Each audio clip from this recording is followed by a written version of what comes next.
Okay, right? Not gonna happen. Toy Story is one of the most important film franchises of all time. However, it's strange to think that this day and age, as it's family-friendly and it has relatively low stakes all throughout. Putting that on par with something like the Lord of the Rings trilogy almost feels sacrilegious. Even comparing it to an animated film franchise with a similar effect, Shrek, still doesn't feel quite right this day and age, even though we should all know the basics at this point. 1995's Toy Story was the first feature-length CGI animated film, which, by all accounts, was a risk doomed to failure. It was made by a fledgling studio that had never made a full film before, and if that wasn't enough, they were staking everything on a film aimed at children. This was back in an era where you were either Disney, you were ripping off Disney, or you simply weren't making any money. Beyond being CGI as opposed to traditional cell animation, Toy Story actually took a distinctly anti-Disney approach in its storytelling. It wasn't cynical or satirical, like a lot of anti-Disney DreamWorks films would become, but it took great pains to not just be another animated kids film in the shadow of Disney. Instead of the historical periods or the wilderness of most Disney films, Toy Story's setting was a place that most kids could recognize, modern suburbia. Instead of the Broadway-style songs that were designed for mass appeal that defined the Renaissance animation of Disney, Toy Story took a chance on Randy Newman, who was a polarizing musician both back then and now. Instead of being based on a fairy tale or a historical event or even a Shakespearean play, you could call Toy Story largely original, although much of its concept is pulled from The Brave Little Toaster, which is another risk. That was a movie that wasn't even a decade old at the time, and it had only just made back its budget. However, all of these risks paid off.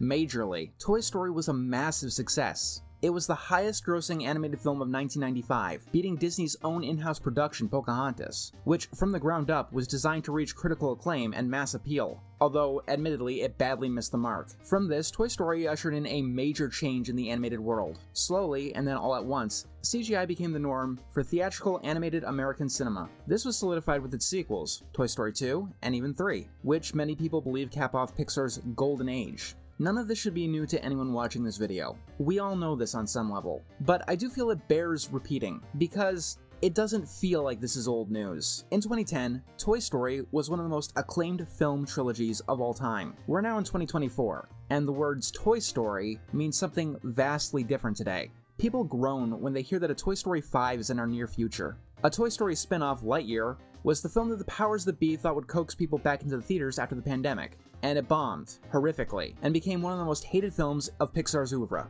And then you have Toy Story 4. At the time, people were apprehensive. Toy Story 3 ended perfectly. The story was over. However, some people were defensive. I mean, you could argue that the story was over after Toy Story 1, even after Toy Story 2. Both of those ended things quite nicely. And both 2 and 3 did pick up where the last left off, and made the whole trilogy feel like it carried one narrative thread, even though that likely was never planned from the start. Personally, I don't know what I expected when I watched Toy Story 4 for the first time. I know that I didn't expect it to be my most hated animated film. I'm gonna be upfront. Toy Story 4 is a film that I loathe, like very few others. Between Lion King and Toy Story 4, I'd have to call this one the worst film of 2019. That may sound bold and brash, but the two movies actually have a lot of similarities. Both of them seem to spend most of their time and effort on pretty animation. Toy Story 4 is perhaps the best a Pixar film has ever looked. Anything that's not a human, from the carnival rides to the trees to the toys themselves, look almost photorealistic. It's a long way from the first Toy Story, and the humans themselves are stylized to perfection. The lights and the reflections are all breathtaking, and the rain effects couldn't have even been dreamed of 24 years ago. It's the perfect example of how technology has evolved. And I could say all these things about the disaster that was Lion King 2019, although to a lesser extent, as that movie does look more and more dated as time goes on. But I make this comparison because both films are a good showcase that good animation, the best animation, does not make a good film. Not even a good animated film. Technically speaking, The Lion King 2019 is standalone. It is a remake, but it doesn't really have to worry about continuity or making a narrative connection with The Lion King 1994. Toy Story 4 is a sequel. I apologize, that's actually inaccurate. Toy Story 4 is a shoddy fanfiction that misunderstands every aspect of the franchise, each and every one of its characters, its concept, its context, its pedigree, all masquerading as a sequel. Toy Story 4 is an insult. It's Sid, focusing more on breaking things than anything else, feeling disappointed when it can't tinker or dismantle something, thinking that the best usage of its time is mishmashing parts together in some freakish Frankenstein contraption. Let's talk about it. They're all toys. Trash. The most fundamental issue with Toy Story 4 is its plot. I don't think that I've ever seen another big-budget theatrical animated film paced so poorly. Definitely never a Pixar film. Ignoring the credits and post-credits scene, this movie has a runtime of about 90 minutes. For about 35 of those, next to nothing happens. This movie only properly starts when the cast makes it to the carnival, a third of the way in. This is where the bulk of the plot takes place. Beforehand, there really is only 3 things of note at all. 1. Woody is feeling useless and like he doesn't have much of a purpose anymore. 2. A new toy, Forky, gets introduced to the group and becomes the most important toy of the owner, this time Bonnie. And 3. Both Woody and the new toy get separated from everyone else. If this sounds familiar, it's the first act of Toy Story 1, which, while it did take a similar amount of time to get all of this established, that film didn't feel so barren. This is because Toy Story 1 did a lot more at that time, and it didn't waste time. Toy Story 4 opens up with a flashback scene to Bo's disappearance. We'll be getting into the content of this scene at a later point in this video, but as for now, in terms of plot relevance, this is useless. It tells us exactly what Toy Story 3 managed to in a single sentence, and just exactly what happened to Bo is not important for this movie. It's time for the next kid. Especially since what she says here isn't relevant at all. She's not found at another kid's house, she's found at an antique store. Further hammering in the pointless of the scene is the fact that Bo Peep later outright says what she's been doing since this point. And then we get a montage. I hate this montage, because they really picked the worst of both worlds. This montage is here to give a truncated view of the first 3 movies. And if you haven't seen the first 3 movies, well, first of all, shame on you, go watch the first 3 movies, like, right now. But it doesn't go in-depth enough to give you the actual context, or the concept, or the content of the original trilogy. It doesn't go deep enough. And if you have seen the previous movies, well, you've already seen the previous movies, this is just a waste of time. I understand the temptation that audiences might need a reminder, as Toy Story 3 came out 9 years prior to Toy Story 4, but Toy Story 3 didn't need something like this, even though Toy Story 2 came out 11 years before that one. Toy Story 3 explained the concept of the world beautifully with its starting imagination sequence. Toy Story 4 is the first film in the series that does not begin with one of these, and their struggle to get around that proves just how important that is. You know, if the writers wanted to pretend that the audience going into Toy Story 4 doesn't know how Toy Story works. In 2019, virtually everyone should have known how Toy Story works. Honestly, I can't help but feel like I'm being inaccurate calling this just one film, because Toy Story 4 is really 2 films that have very little to do with anything else. The first part of the film establishes a lot of things. It tries to go in depth about Bonnie's fear in going to school and having a hard time getting along with the rest of the kids, which, you know, is only relevant to the rest of the film by technicality. After the road trip begins, her shyness towards others is completely forgotten about. Like, it doesn't even come up once. It's only important because this is what gets Bonnie to create Forky, but let's really analyze that statement. Do we need to know why a toy is important to a kid in the Toy Story universe? Does anyone watch Toy Story 1 and wonder why Andy is so excited about Buzz? Is Toy Story 4 really any weaker if Bonnie creates Forky at home and the film doesn't waste time with this whole first day of school thing? The reason that Bonnie cares so much about Forky is baked into what Forky is already, her creation. The first act of this film establishes so much that goes nowhere. It establishes that Dolly is the head honcho of Bonnie's room, and then it gives her literally nothing to do when they leave it. She has a few zingers, I guess, but if she fell out of the RV window, I wouldn't be shocked if Bonnie didn't notice, because I can guarantee you that the audience wouldn't. Dolly gets better than most of the other characters, though. Jessie gets a couple of moments to shine, but if you're looking for something to do for Slinky or Potato Head, you're watching the wrong movie. There are some shenanigans about Forky trying to trash himself, which once again goes literally nowhere. Woody and Forky have a talk that apparently they couldn't have had in the days prior, and now Forky just knows his purpose in the world. This first act is just so detached from the rest of the film. It's almost shocking. And even after the first act, there is so much back and forth. We need to go into the antique store, then we need to go out of the antique store, then we need to go back into the antique store, and now we need to get out of the antique store, and now we need to go back in a 3rd time. Why? Why do we need to go into the antique store 3 different times? It's a lesser complaint to be sure, but it really does give me the impression that a lack of rewriting or pre-writing was given to this movie. Like, let's take a look at the end of Act 2 breakup for a moment. Yes, this movie has one, because it is a movie that exists, and it's a requirement to have one in your film. You learn this in film school. You need a beginning, a middle, a part where all of the main characters suddenly go apart no matter how forced, and then you're allowed to write the ending. Woody wants to go back into the antique store once again for a 3rd time, and no one else does. So Bo Peep walks through the carnival for a while, and then suddenly she decides, hey, let's help Woody! Get in! Oh. We're going back. We just got here. I swear this movie goes back and forth more than Groundhog Day. And a big reason for that is the biggest problem with the film. Don't leave toys behind, Buzz. And he left me behind. No one in this movie has motivation for anything that they do. For example, let's take a look at some of the more minor characters, Bunny and Ducky here. They're carnival prizes and they want nothing else than to be won by a kid. They want to get out of the carnival. Woody tells them that it'll help them get to Bonnie.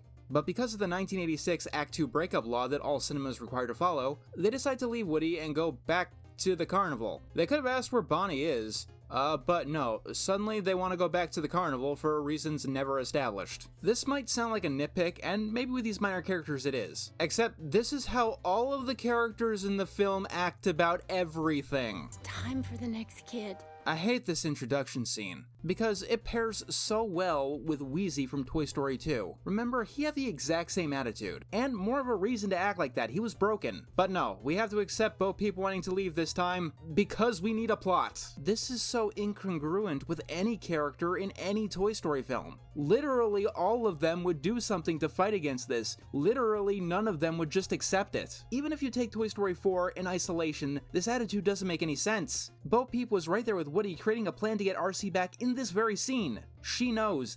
Never leave a toy behind until it's time for her to go, because I guess this scene is too long as it is. If we have an argument, it'll be longer and we just want to get a move on. Then you have the scene where Bo Peep decides that she wants to go back for Woody. Out of line. You did the right thing leaving him behind.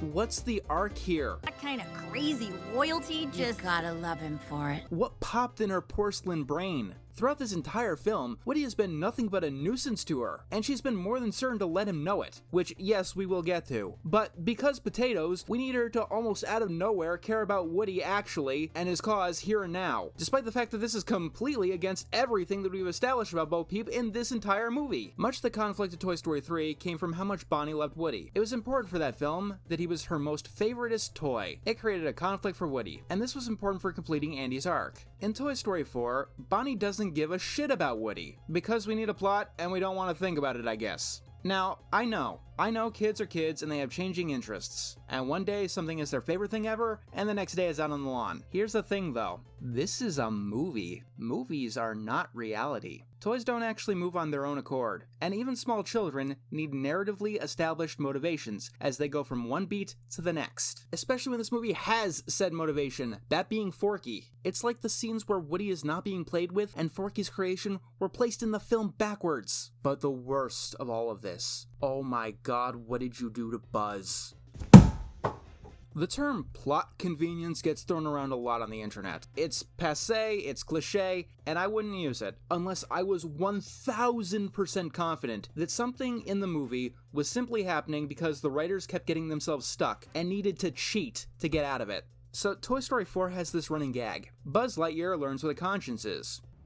That part of you that tells you things, what you're really thinking. Now, let's ignore the fact that as a programmed space ranger who exists to fight the evil Emperor Zurg, he should know exactly what a conscience is. And you know what? Let's even ignore the fact that he's been Andy's toy for over a decade, and that kid had a decently good conscience. And let's even ignore the fact that Buzz showed moments of conscience in previous films. And let's even ignore the fact that Buzz has shown disgust towards Sid for his moments of lack of conscience. And you know what? Because I'm feeling extremely generous today, let's even ignore the fact that this is the 4th time in a row that the Toy Story films felt the need to make Buzz mentally incompetent, because I guess that's the heart of a Toy Story film. You know, making Buzz act like not Buzz is the only thing that really must be in every Toy Story film ever. Ignoring all of that, Buzz interprets listening to his conscience as listening to his voice box. You know, the canned lines that he was built with. Let me describe how this plays out in the film. Buzz: "What should I do?" Presses a button. Voice box: "Do this thing the plot needs you to do." Buzz: "That seems totally illogical and something that would be totally out of character for me to do." Voice box: "Do it, Space Ranger!" Buzz: "Okay, I'll do it." This is why Buzz separated from Woody during the Act 2 breakup, by the way. Not, you know, something logical or something that would take effort to write, but a literal, direct message from the writer that we need this to happen because we really, really, really wanted an Act 2 breakup. I know I'm harping on this one moment, but it really is the worst Act 2 breakup that I have ever seen in my life. Mater being seen as a spy in Cars 2 is less forced and less badly written than this cancerous running gag. This is not an exaggeration. This is laziness that just goes beyond laziness. I'm baffled to how anyone thought this was a good idea. I'm being very harsh, but as someone who has watched Elf Bowling the movie, A Troll in Central Park, Academy of Magic, and even Planes 2, I have never been so insulted by a creative decision in an animated film. I guess it'd be one thing if it was funny, but it's not. It's just a cheap attempt to force a badly battered plot, and it makes no real sense. The closest thing I can think of to this working, I guess, is the hallucination of Gusteau from Ratatouille, and I feel like I should throw myself out a window for even making that comparison. But to be thorough, I guess, it worked in that movie because the hallucination told Remy what he wanted to hear. You know, not explicitly what the writer wanted Remy to hear. And you know what? Maybe. Being as generous as I can, maybe this could have worked if they didn't hit it so hard and so often. But in the Act 2 breakup, Buzz is hitting the button over and over and over again because he doesn't want to listen to it. But the button is just telling him to go away from Woody, this forced thing that he does not want to do. When this is going on, all pretense is lost. The illusion is broken and it's not coming back. This isn't a story anymore. It's just things happening. But if you want to get into the bad part of the movie, let's talk Woody. Wow, this toy sounds like a complete idiot. He does. Wait, are you that toy? Early in the movie, there's this brief gag where Bonnie's father steps on Woody's head. And this frame here should have been the poster for Toy Story 4, because this is the movie. It's 90 minutes of this. He's my accessory. In my marathon for this video, watching all of the 4 Toy Story movies back to back, I noticed something. And this might seem off topic at first, but bear with me. Think back to the original Super Mario Bros. Why does Princess Peach exist in that game? Because Mario needs someone to save. What is Super Mario Bros. Without Mario? It's nothing. So who is Princess Peach without Mario in Super Mario Bros. 1? Nothing.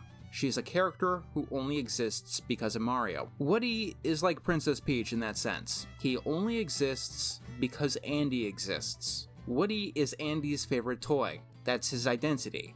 That's the definition of Woody. Woody is Andy's favorite toy, and that's his character inception for the first 3 films until the very end of Toy Story 3, when the arc is complete. With no Andy, there is no Woody. Now, with characters like Princess Peach, you can give these characters an identity beyond their inception, but that involves stepping out of your comfort zone, taking risks, and not telling the same story over again. Let me ask you this. Who is Woody before Andy? I'm not sure. Late 50s? It's actually kind of a plot hole in Toy Story 2 when you think of it. Woody should have remembered something about his inception. All of the other toys do. In context, Woody must have had a kid before Andy. I'm sorry, it's an old family toy. Maybe Andy's dad, but another kid. In Toy Story 3, Woody understood what addict time meant, which likely means that he was passed down, but it was clear that Woody had some kind of life before Andy. So this begs the question in Toy Story 4. Why is Woody so hung up on Andy specifically? What makes Andy so special that Woody wants to linger with him, if there's a time for all toys to move on? In context, this is something that he should have done before. These plot holes and these questions, they don't matter. They don't matter because they're not relevant to Andy's arc. They only become relevant when you ask, who is Woody after Andy? And Toy Story 4 asks, who is Woody after Andy? You can answer these questions, but you need to come up with a damn good explanation, one that covers for the first 3 movies neglecting this question. And Toy Story 4 doesn't do that. It poses the question, who is Woody after Andy and why Andy was so important? But Toy Story 4 continually neglects to answer them. Andy doesn't have much of a character to speak of. He was a typical kid, but he was Woody's kid. And for the first 3 movies, that's what mattered. Now, he's not Woody's kid anymore, but he still matters, apparently. Why? You could argue that it was because of all the good times that Woody had with Andy that were forcibly removed to build a shaky foundation for this film's plot, perhaps. You know, he was having those good moments with Bonnie until we needed a plot for this movie. Deconstruction fails when you fail to understand what you're deconstructing, and Toy Story 4 badly fails to understand Woody and by extension the entire Toy Story franchise. Because it's all I have left to do! This line here happens at the midpoint of the film, and it's the moment that not just destroyed this film, but the entire Toy Story franchise irrevocably for me. Toy Story 5, 6, 7, however many they make, can't repair this. This is the point of no return. It is a horrendous moment. The plot of the second half of Toy Story 4 is that Woody is trying to save Bonnie's favorite toy, Forky. That action alone shows growth of Woody's character from the first film, in which he was jealous of the newcomer taking his spotlight. It was growth from the second film, in which Woody was considering himself above the group of toys, and not leaving them all behind. In Toy Story 4, Woody wants to go back into the antique store because, quote-unquote, it's all that he has left to do, not caring about the others he's putting at risk. This is the wrong answer. Like, objectively. It's like Woody saying 2 + 3 = 7. For one, this so badly tramples on Woody's character. So, in Act 1, Woody was stopping Forky from trashing himself and putting people into danger because it was quote-unquote all he has left to do. Does that sound like Woody outside of the Pixar storyboards that were scrapped? No, Woody is trying to say Forky because Forky is Bonnie's toy. Bonnie's favorite toy. And when you are a toy, being there for your kid is the most important thing in the world. This is the answer that Woody would and should have given. It's what he truly believes. And I don't know how, but Kingdom Hearts understands Toy Story better than Toy Story 4. Yeah, I am a toy. And a friend. My guess is no one's ever loved you before, because you know nothing about hearts and love. Toy Story 4 has one goal. It wants to ask why. It wants to ask why having a kid is so important to a toy, why it's what Woody is so obsessed over. And as an extension, the film goes to great lengths to show Woody how destructive and how painful it is for him to try and appease a child. And ultimately, him deciding against being a kid's toy and betraying everything that he is, every experience he's had in the first 3 Toy Stories, is what the movie builds towards. Toy Story 4 asks why. And quite simply, that's the problem with Toy Story 4. That is why it doesn't work. In case you haven't noticed, being played with isn't exactly something that most human beings like. But to a toy, that's all that matters. Because they are a toy, a child's plaything. It is what they were designed for. You can ask a toy why it likes to be played with, but you're never going to get a good or satisfactory answer. Sometimes, when you watch a film, the only real answer that you're ever going to get is because that's the way the film is. I brought up Groundhog Day earlier. It's a good example of this. In that film, it's never explained why there's a time loop surrounding this one particular jerk that tries to teach him specifically a lesson, and none of the other jerks that have ever existed. You can ask why that's happening to this guy specifically, but if you do that, you're not going to enjoy the film. And if you're asking why Andy or why Bonnie is so important to the characters, you're not going to enjoy Toy Story. The toys go to great lengths for their owner, and you can certainly ask why. I mean, if you really want to deconstruct the premise, the toys are at Andy's total mercy. He'll never know their true thoughts or feelings, or ever really appreciate them as people. They're his playthings and nothing more. And yet, they go to hell and back for him. When you start asking why, it destroys the movie, because it adds a darkness that you don't want with a happy property such as Toy Story. It works as like a deconstruction or a dark parody, which you can do, unless you're in the canon Toy Story series. Because here's a question that Toy Story 4 brings up but doesn't answer or understand. What's the alternative than being with a kid? Bo Peep is a lost toy, and she encourages Woody to become one and see the world. I can tell that this wasn't thought out for more than a minute. Because I have one simple question. What is a lost toy supposed to do, Bo Peep? Let me guess, see the world? Okay, so are Bo Peep and Woody gonna go off to, I don't know, Germany? Browse the museums, try the food, buy some souvenirs, see the sights, live any semblance of an actual human being's life? No, they're small and vulnerable. They have to keep running and staying out of sight, or else they won't be lost toys anymore. They might get broken, end up in the hands of someone like Sid, eaten by a dog. These things have all happened in the previous movies. And that's even ignoring the darker implications. These guys are all immortal, from aging at least.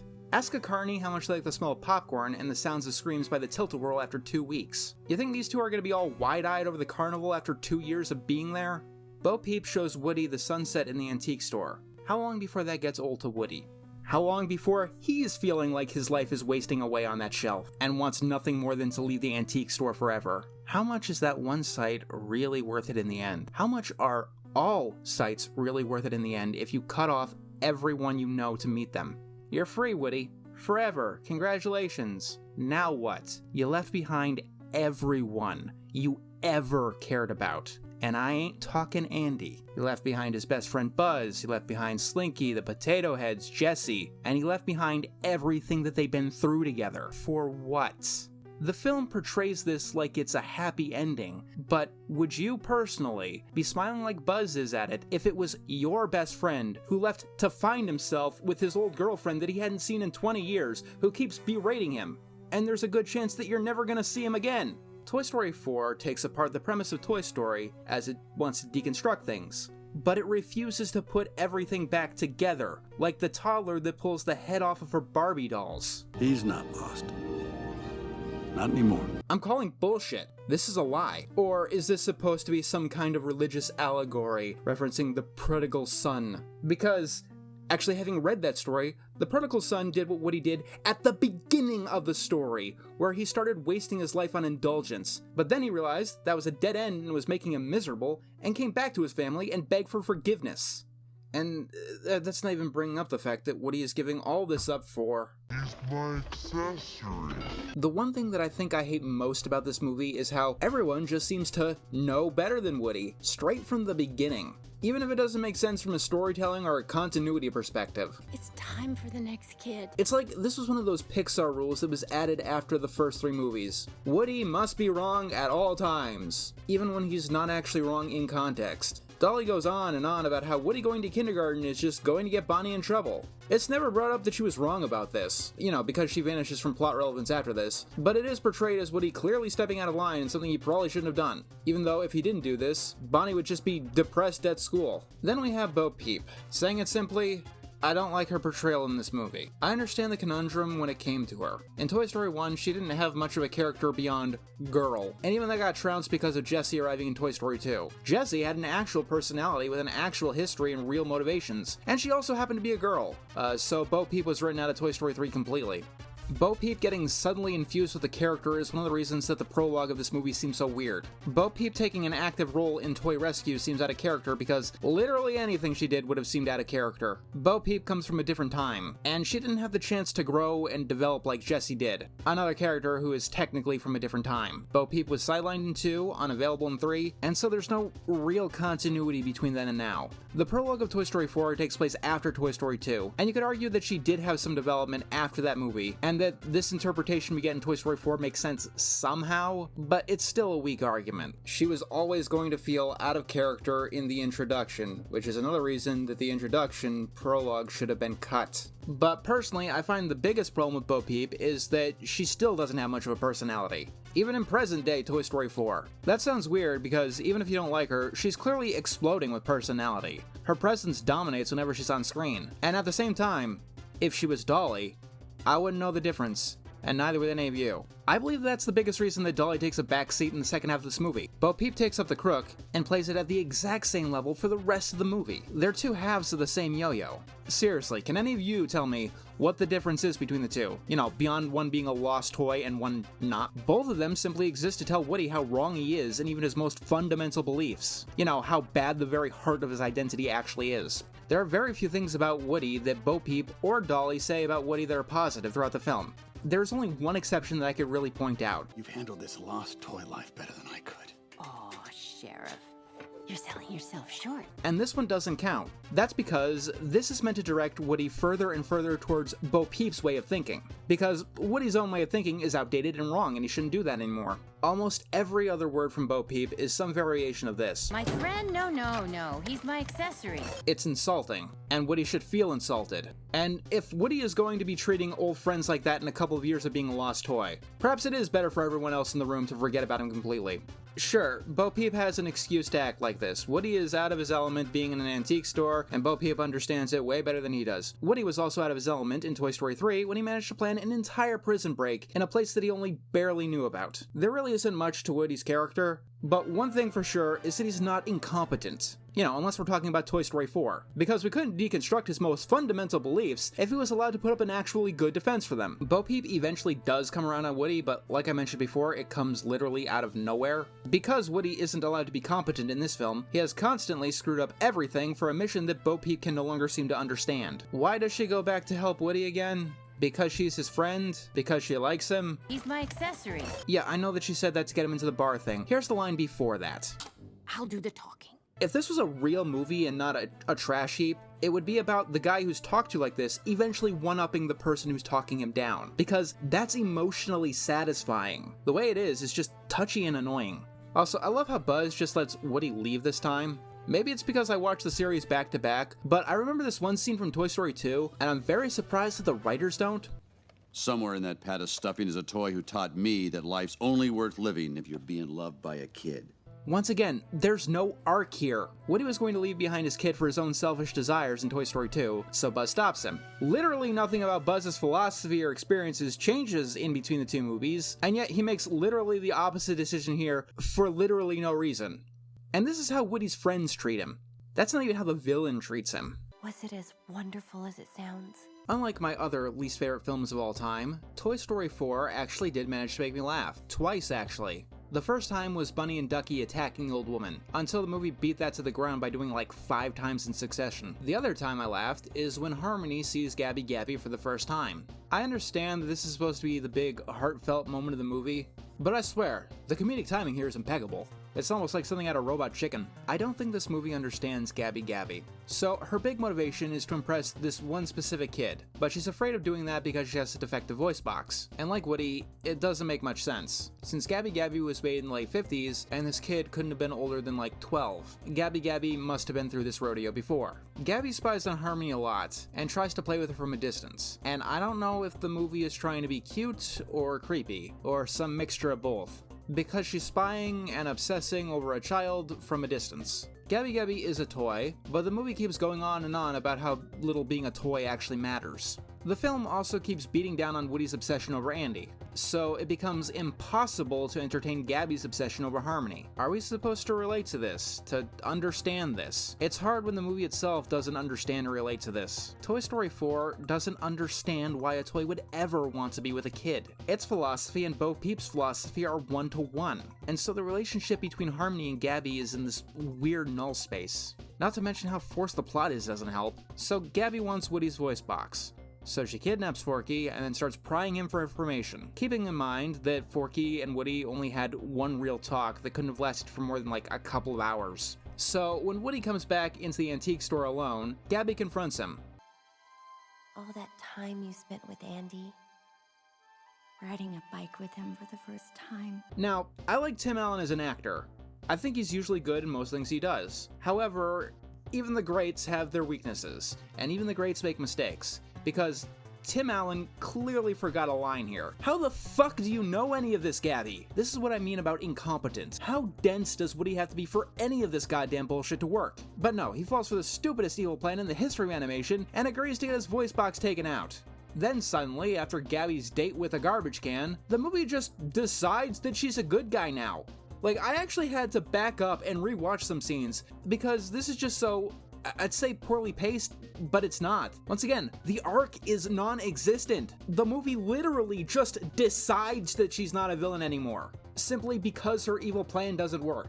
It'd be like in another movie if a mad scientist tries to blow up the world, but his laser fails and so everyone treats him like a good guy. It is literally on that level. Like, I know the obvious defense here. The group of toys was willing to forgive both Lotso and Stinky Pete in 3 and 2 respectively. What makes Gabby so different? Gabby is different because she tore out Woody's voice box. Stinky Pete and Lotso didn't do permanent damage to any of the toys. And by the time that Pete was trying to do that, it was a done deal. He was unforgivable. The second that Gabby took out Woody's voice box, she crossed the threshold into an unredeemable villain. It'd be one thing if the movie just tried to make her atone, but it doesn't even do that. Simply because her plan didn't work, she's considered redeemed. I refuse to believe that this movie was ever rewritten once. Actually, no, I refuse to believe that the script was looked at by anyone after it was written, because this is beyond first draft bad. As in, this is a problem that most writers can point out and fix in an outline before they start writing the first draft. They should be able to see that there's a plot point missing here. And I've been going on for who knows how long, over 30 minutes, and these are just the big issues. I'm completely ignoring the small issues, because they would take way too long to mention. Like, there's this line here. Hey, listen to your inner voice. You insensitive dipshit, he just got his voice box torn out. The movie is plagued with things like this, by the way. Why is Toy Story 4 my least favorite animated film of all time? Well, nothing about the plot makes sense. None of the characters do anything reasonable. The villain not only wins in some regard, but she gets rewarded for her evil plan. Good characters that we come to know are sidelined or are reduced to idiots or assholes. The entire movie seems to be more focused on questioning the plot of the original Toy Story trilogy and why the characters had the motivations that they did than coming up with its own plot. And it has some of the most forced writing that I have ever seen. Toy Story 4 doesn't have a plot. It has a puppet on its string, going wherever the writers want it to go without any sort of logic or natural flow. And Toy Story 4 doesn't seem to be interested in telling a good story, it doesn't seem to be interested in being funny, it doesn't seem to be interested in being thought-provoking. The only thing I've noticed it being interested in is hating on Toy Story and its concept. Whenever Toy Story 4 questions why Woody cared so much about Andy, it questions why the audience cared so much about Woody caring about Andy. Because it doesn't know the answer, and it can't understand the answer. And if you don't know the answer, you shouldn't have been writing on Toy Story 4. All of these problems are wrapped up with a middle finger of an ending that goes against everything not just Toy Story stands for, but Pixar as an entity. Pixar and Pixar films are about our connections to the ones we love and the world around us, plain and simple. This applies to virtually all of them. The greats like Up, Ratatouille, WALL-E, Soul. Even the train wrecks like Cars 2 are Brave. And yes, it applies to the original Toy Story trilogy. They're all about how interconnected everything is. The only exception is Toy Story 4, where the ultimate goal is to cut off connections for your own selfish flights of fancy, just so you never have to make Toy Story 5. From what I understand, that's why the ending is so bad, because they wanted Toy Story 4 to truly be the ending, which, didn't work. I'll see you guys for Toy Story 5. It's gonna be a hoot.